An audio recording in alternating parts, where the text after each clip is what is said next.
Hello, everyone, and welcome to the Journey to Empowerment Summit. I'm Erin Strayer, and we are so fortunate today to talk to an amazing, nationally recognized retreat facilitator and inspirational speaker and author, and she's also founding director of the Sedona Women's Institute. This is Karen Ely, and we are super, super excited to have her with us today, and we are going to be talking about the heroine's journey. A woman's journey to wholeness and what exactly that involves and why Karen's so important and directed and led to inspire other women to find their true being. And so we're going to talk to Karen about this and get some more meaning behind that journey. And hello, Karen. Thanks for being with us. Well, thank you so much for having me, Erin. Thrilled to be here. Yay. Talking about one of my favorite subjects. Yes, please keep going on your favorite subject, the heroine's journey. What exactly does that mean? Well, it's kind of a universal feminine path. Men do it too. I mean, it's called the hero's journey, and we can talk a little bit about the differences, but it's really an awakening, a spiritual quest for transformation, for self-discovery, for adventure. In other words, to step on a very new path. And we all do it. We don't know it's called that, but we all do it regularly in our life. Maybe every so many years we make changes and go this direction or that. And it's really an important piece to understand for our own development and for the work I do or other people that are working with women in some sort of a coaching, counseling, teaching, anything like that, to understand this process. Because it really changes everything when you understand how, for all recorded time, as far back as they know, the mythology from, like I said, from cave dwellers. I mean, the heroine's journey or the hero's journey has always been a part of storytelling, of fables, of books, and now movies. Some of our most famous books and movies. Really, Star Wars is the hero's journey. George Lucas was a big fan of Joseph Campbell. And Joseph Campbell was the mythologist, philosopher, spiritual teacher who really spent his whole life studying myth and realized that the hero's journey, or the heroine's journey, plays out in all cultures. And so, it's a marvelous thing to understand for ourselves. The most important people to understand that. And so that's why it's important to me and the work I do. Gosh, I'm very, very interested for you to just go in depth a little bit farther for myself, for our listeners, for the person who's just hearing this term for the very first time, and how, right? Because they're out there. They're out there. Oh, yeah. And I think probably a lot of people don't. Yeah. Yeah, I mean, if you've been going through it, but you may not realize that there's a name for it, and it really helps to understand your own process, what's going on and where you're at now. And the interesting thing is this plays out in some of our, since we're talking about the heroine's journey, some of the narrative arc on some of the best literature by and about women. I mean, couple of the more famous in recent times by women that have been big-time bestsellers is Eat, Pray, Love by Elizabeth Gilbert. I mean, and Elizabeth talks openly. If anyone's into Super Soul Sunday with Oprah on Sunday morning, they did a whole one, most of it, an hour on the heroine's journey, because it's what Eat, Pray, Love is. Sure. And Wild by Cheryl Strayed that came out a couple of years, Wild from Lost to Found on the Pacific Crest Trail. Both of these, of course, have been made into movies. But then there's also timeless classics like The Wizard of Oz and Alice in Wonderland. And it really is fundamental to creating a life-enhancing, authentic life, to really understand the essence of the process between awakening, hearing the call, awakening, and then going on this path of discovery and then living into that, into your own true self. And to me, it's the only journey worth taking. And when we understand it plays out, it would be nice if it only played out once in our life, but it doesn't. Just when we think we've finally arrived is when another one's about to start. But it really it begins with what's often called the call or the awakening. You just hear this intuitive sense. You hear about a job that's opening or a possibility to do something unique, or you really feel like you don't want to be in the relationship anymore. You just have the sense you've got other things to do. To go back to a list of Gilbert, I mean, that was part of what took her out of her marriage and on that journey. That just call to know that the life you're living right now might have been the life you were supposed to be living, but it isn't any longer. And so it begins with that call to a new dream, a desire, a passion. Something inside wakes up. And on some intuitive level that it's time to realize some kind of a calling or a possibility. And the journey can be inward or outward or both, and it's often both. So it takes you from one place to another, from one job to another, from one relationship and to be out of a relationship. And so it really is the beginning. Right. And we've all, most of us, if we live to a certain age, I mean, I'm nearly 70, so I've done this enough times, but if we get it, it's particularly well into adulthood, at least up to 40 maybe, we look back and we can see, wow, I mean, I guess that is what happened. When I said no more, enough, I had this calling to do something really different. I want to go back to school and do something different, and I want to walk from this life, this careful life, or whatever life you've been living, because I feel like I'm supposed to be doing something different. And, we all get them. But the truth is, a great deal of people refuse them, or refuse some of them.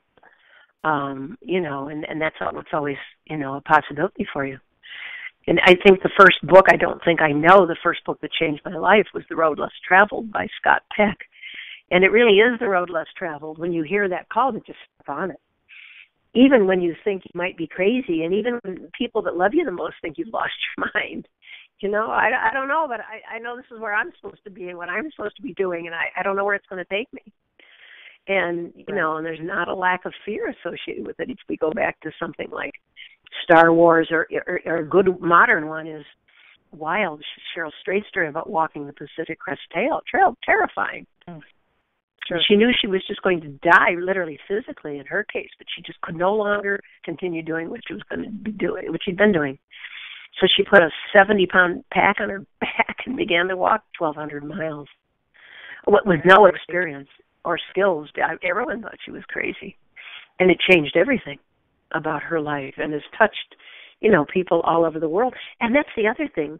These books and stories and movies and all of these things I've been talking about, when you see a story, whether in any kind of form, that in 1 year, like every woman I know had read Eat, Pray, Love. All over the world. There's something more in that. We recognize that. We don't have a name for it, but we recognize that yearning and that desire to step onto our path. And Elizabeth's path was not the one she was with her husband in the house in the suburbs, and they were looking at having children. She knew that wasn't on some level. That was what her mother did, her grandmother did, and probably her mother before her. It wasn't Elizabeth's. And so you step on a scary path, but it's a glorious one to be on because you're on your own path. And and it's really fundamental to the work I do with women. Even if we don't name this, it is what we're doing. We're looking at that journey and and finding support for it with other people that have done it and said enough of the old way, of a marriage, a life, a job, whatever is just not working for me. And so it makes it really important. Yeah, and it's important to understand when that call or the awakening comes in, that little whisper that won't go away. It's important to understand that, but even more the importance of understanding it is the how to follow through it. Yeah, oh yeah, and it's not easy, and and there are some standard steps with the heroine's journey. I mean, you get the call. There's some smaller ones. I'll talk about some of the basic ones, and then there's the refusal of the call. You're afraid, you're worried, you think you're insane. Often try to back away. and sometimes people actually do, obviously, and then think, no, it doesn't have to make any sense to my, left brain, which is screaming at you. Have you lost all your mind? Is this costing too much money? What are you doing? And then you step on that.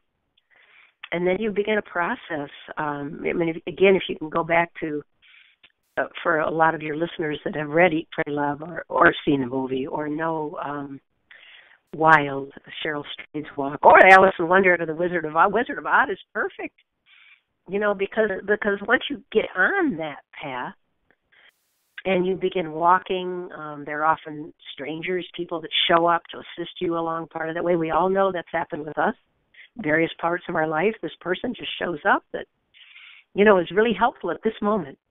It's like, well, where did they come from? It just gives us that little bit of encouragement or that help to step through something scary. And so we really step over a threshold, and leave the ordinary world, the ordinary way we've been doing things, and enter into a region with unfamiliar rules, values we're not familiar with. Maybe we've saved every penny we've ever had, and we walk from our job, and friends are going, oh, my God, she's lost her mind.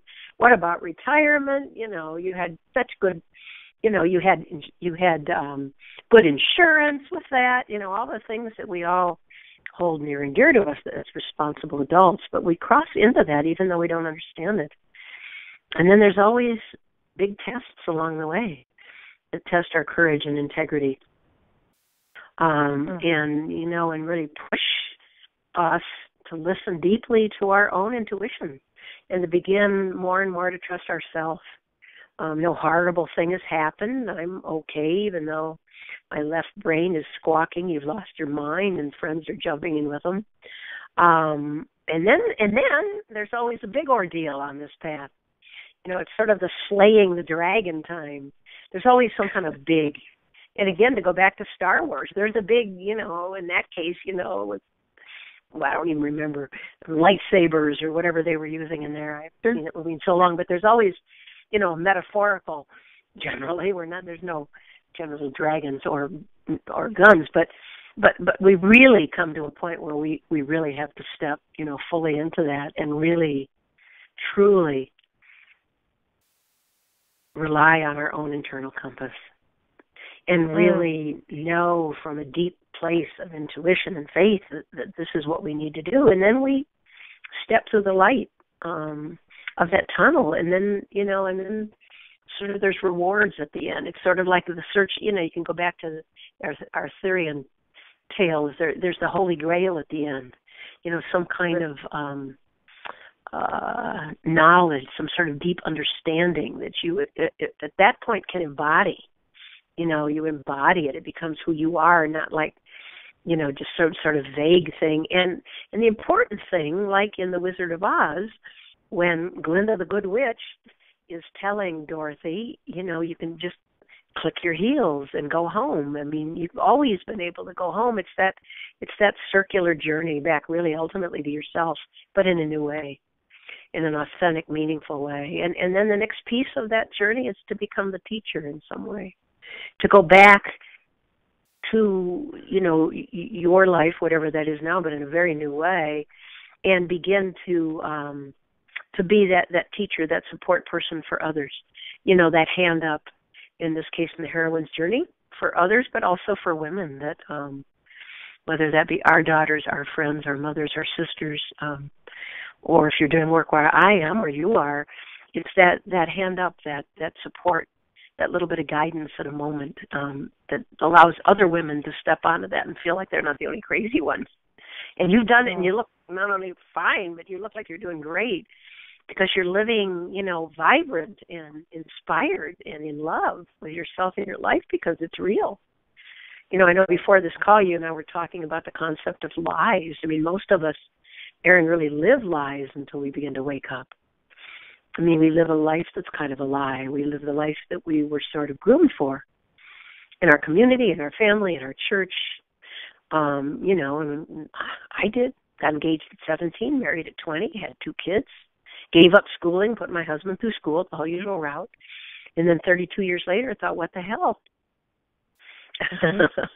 That was working, but Right. it's not anymore. I got other things to do. And so, yeah, so we come back then on some level, not necessarily a formal level like you're doing and I'm doing, but we come back on some level as, as that person that can stand in that light and be some sort of a beacon, some sort of support for others. So that's it in sort of a nutshell. And once we begin to look back at it, at retreats we often go back and look at these times in our life to understand them better and understand where we are today in this. Oh, okay, I get it. I came to this retreat because I'm in that tested space, which is why I'm going, oh, my God, I need to find some support somewhere. Like-minded people that don't think I'm crazy. It's hard to do the authentic walks when you're surrounded by people that don't get that. They may love you, but they don't understand at all what you're doing. And, it's hard to support something you really don't understand. So finding like-minded people, is an important piece of this. So I've been going on and on. You might have some other questions. I do love this whole discussion. So I love these last 3 points specifically that you touched on. One, that we lose ourselves, and a lot of times we don't realize, as women specifically, that we have lost ourselves. We have lost who we are, what makes us tick, what makes our hearts sing, what we loved as little girls, going and picking flowers or picking up rocks or, playing with bugs or coloring or whatever made us so incredibly happy. We stole every moment away to go do it. We lose that as we grow, and society places their labels on us as women and what we are supposed to, quote unquote, do and support and be so responsible grown-ups. Of course, in a very serious world. Yes, of course, and what in the world is authentic anymore? Yeah, really, because we've lost it, right? We have no idea. We don't even remember what that was. And how do you bring that back to the surface? Well, because a lot of that is a lie. It is a lie for us. It may not be for someone else. I mean, if that feels authentic. And I think the other thing that it took me a while to understand, Erin, is my path was my path at the time. And to go back to Elizabeth Gilbert, and her talks about this, she was madly in love with her husband when she got married. I mean, that was the life. It wasn't like someone made her do that. We weren't sold into slavery. And I loved being a mother, and I loved being a wife. But then there was a point that I needed to step out on my own journey.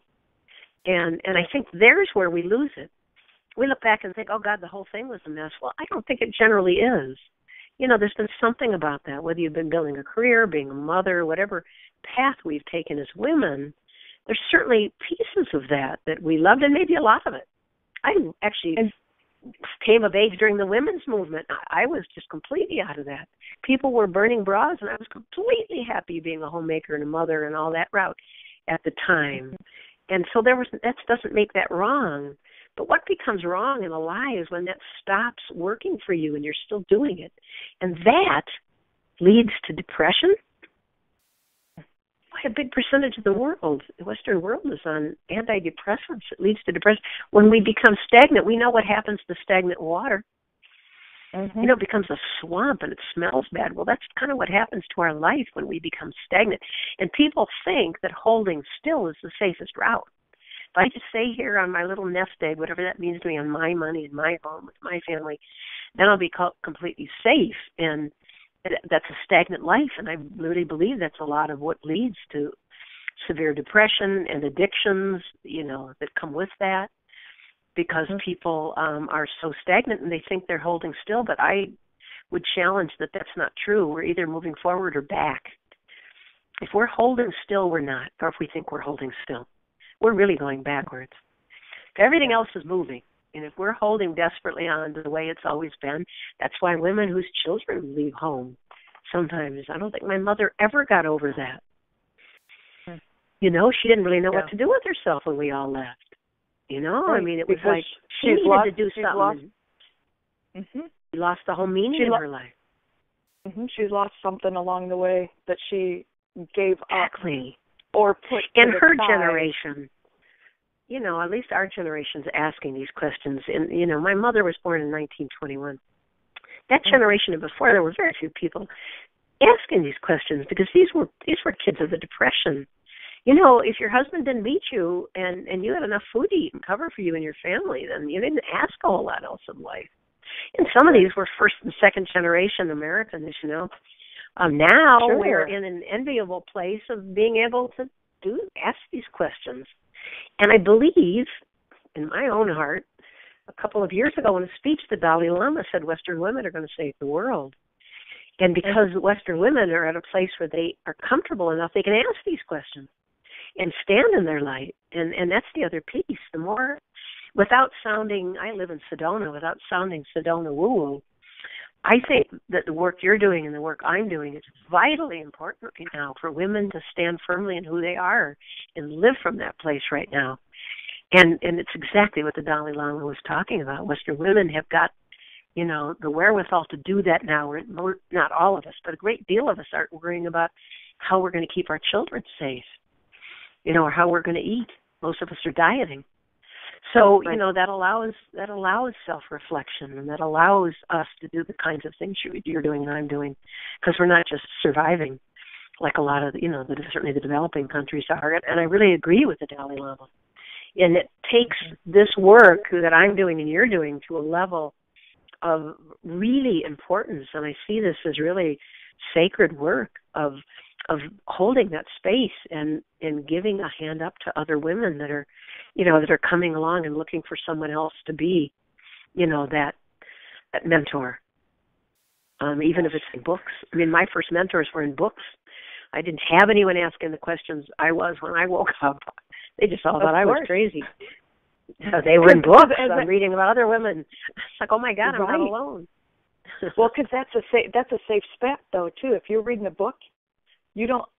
In my opinion, I can read a book and I don't have to look like I don't know what I'm doing when I ask the questions that I really want the answers to.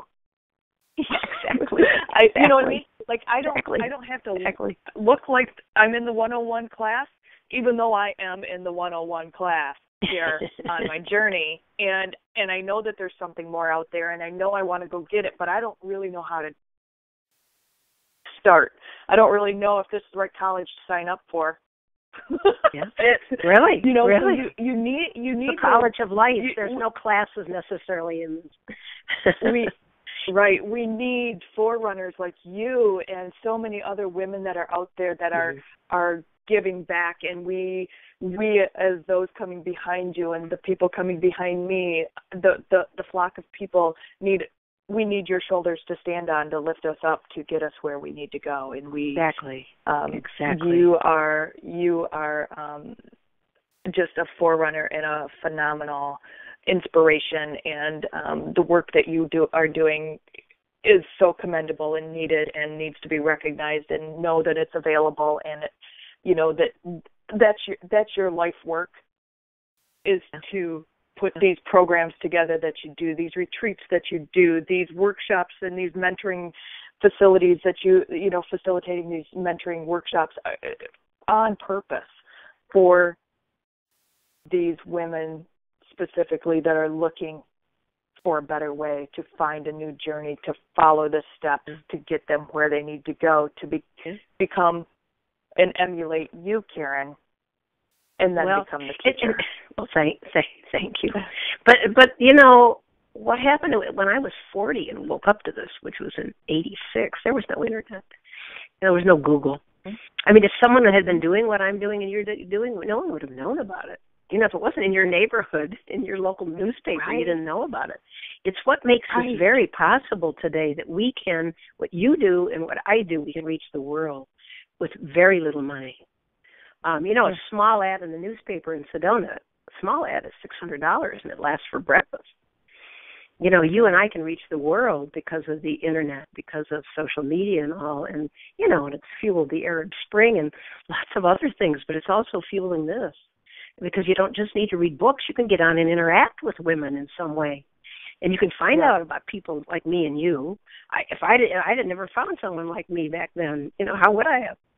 The only retreats and things I knew of were faith-based, and that wasn't my process. I mean, certainly the Catholic Church, the the synagogues, Lutheran churches, a lot of those churches were doing women's retreats, but that just wasn't my path. I mean, and so we are fortunate enough, and I feel very fortunate to be here walking this path right now, and this is what it's going to allow it to just spread and already is to the world, to anybody that, you know, that's listening and waking up to hear this message that Western women are going to save the world. So we need to start standing up in who we are and the beauty of what women bring to the world, which is very different than what men do. In other words, we need both of us to be standing side by side. It's not a feminist statement. We need both of us up there, you know, and then we begin to see things change. I really believe that. And we're watching it. Fabulous. We're watching it, even though there's a great backlash right now in a lot of places. But that's what always happens. Oh, gosh, I could talk to you all day, Karen. I could just... It's a great subject, isn't it? Day. This is a fabulous subject, and it's one that I know that our listeners are just going to be glued in listening to, and they're going to rewind it and listen to it again and again and again, and they're going to be so empowered. Fabulous. Simply by the words that, and the recognition that, oh my gosh, I'm not alone. Wait a minute, there's somebody out there that puts a retreat on for something like this. How do I find this person? Well, this is Karen Ely. Yeah, and really. she's out there and it's available. And the Sedona Women's Institute is he's hugely accessible if you just Google it. And the amazing workshops that Karen puts on are definitely worth your time. Karen, I have truly enjoyed your time with me tonight. I am sad that I have to say goodbye. I am thrilled about our conversation, and I think my favorite thing that a lot of scribbling, I was taking notes, but I think my very favorite thing that you said is to slay the dragon and to take that step fully into the light and rely on your inner compass. That gave me goosebumps. That is so good. Powerful. Good. And I am truly, truly thankful for your time today and for being part of my summit. For giving me this avenue, you know, to speak about a subject that I think is really important. It's certainly important to me, and I think it's important to all women. It's important to everybody. Hero's journey is the same journey. I mean, they deal with it a little differently because they're men, but I mean, the same basic stuff happens. So we need to all understand it. So I appreciate the opportunity to do that. You've been delightful, Erin. Hopefully I didn't ramble on and on and on, but clearly I'm passionate about this. I think it's important. Goodness. Well, thank you, Karen. I'm going to say goodbye, and we really appreciate your time today. Thank you so much. Thank you.